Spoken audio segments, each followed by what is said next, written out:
जय जय स्वामी समर्थ. आपण पाहत आहात दत्त स्वामी महिमा.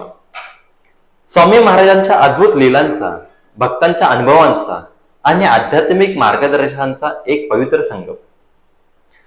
स्वामी महाराजांच्या नामस्मरणाने आणि त्यांच्या कृपा आशीर्वादाने आपल्या जीवनात घडणाऱ्या चमत्कारांची माहिती घेण्यासाठी नक्की सबस्क्राईब करा दत्त स्वामी महिमा.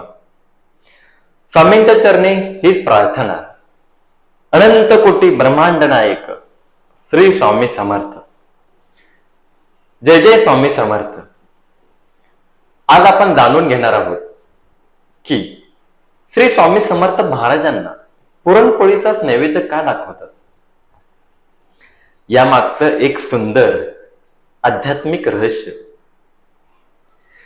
श्री स्वामी समर्थ हे दत्तावतार मानले जातात आणि ते अक्कलकोटमध्ये अनेक वर्ष प्रकट स्वरूपात होते.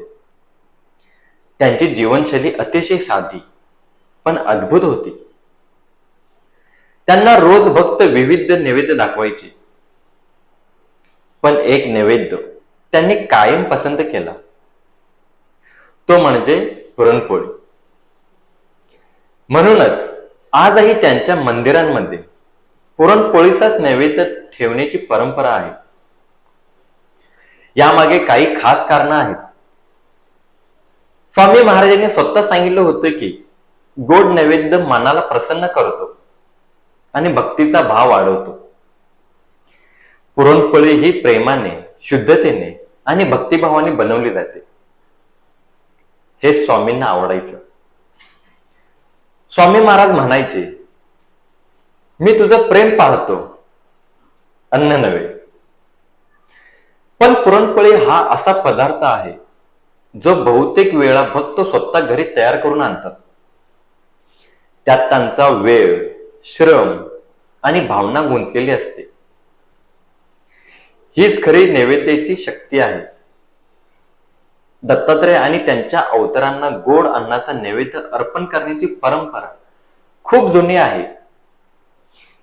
पुरणपोळी ही परंपरेला पूरक आहे. ती एक प्रकारे संतोष आणि पूर्णत्व दर्शवते. म्हणूनच आजही अक्कलकोटात किंवा कुठल्याही स्वामी मंदिरात पुरणपोळीचाच नैवेद्य श्रद्धेने अर्पण केला जातो. स्वामी महाराज केवळ अन्नाकडे नाही तर आपल्या भावनांकडे बघतात. आपण जर प्रेमाने, भक्तीने काही अर्पण केलं तर तोच खरा नैवेद्य. ही माहिती उपयोगी वाटली तर नक्की लाईक करा, शेअर करा, सबस्क्राईब करायला विसरू नका. पुन्हा भेटू एक नवा आध्यात्मिक अनुभव घेऊन. तोवर बोला. श्री गुरुदेव दत्त. श्री स्वामी समर्थ.